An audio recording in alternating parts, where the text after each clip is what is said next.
Стравот од комарците ги празни рафтовите со репеленти и спреови против инсекти во скопските аптеки. Дел од фармацевтите за Канал 5 потврдуваат дека средствата за заштита периодов се продаваат како алва. Граѓаните велат дека по комарниците на прозорците и вратите токму спреовите се едни од поефикасните начини за да се заштитат од убодите на комарците кои можат да го пренесат вирусот Западен Нил. По вториот смртен случај, кај дел од нив е зголемена и загриженост, но некои повеќе стравуваат за децата. Имаме и внучиња и за нив, повеќе за нив, а и за нас сигурно. Затоа што ние сме со коморбидитет, имаме повеќе. Јас сум хроничен болен. Плюс и оперирање, Оперирано, мора да на се заштитуваме. Не знаете дека има вирус Западен Нил? Има.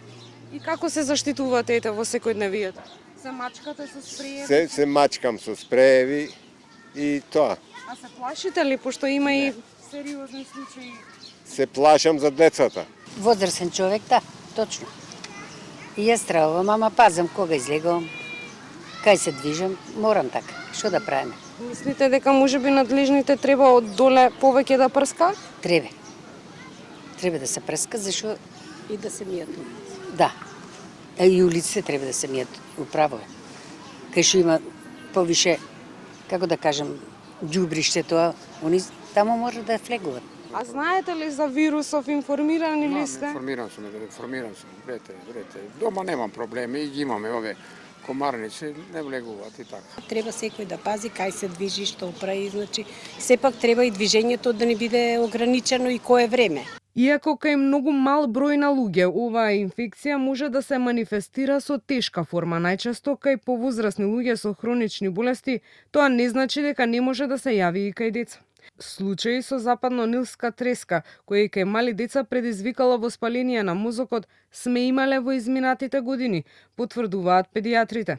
Разликата е дека претходно Западен Нил се увезуваше од странство, најчесто од Грција, а сега инфекцијата е присутна и на наше тло. Имавме случај кај наше дете, мислам дека беа пред 2 до 3 години, тоа детенце го задржа на детската клиника. Престојуваше дури на оддел за интензивна нега и терапија, затоа што менингитот и енцефалитот беа водечката диагноза. После тоа, колегите успеа да докажат дека детето менингитот, односно енцефалитот, го доби поради вирусот од западно-нилската треска. Тоа не е на нас потврден случај, тоа е мој пациент, значи мислам дека има 2 до 3 години. Во моментов немам ни едно детенце со симптоматологија слична. Верувам дека и сите колеги внимателно следат што се случува на терен. Сите случаи на западно-нилска треска кај нас се потврдени кај лица над 60 годишна возраст кои имаат коморбидитети.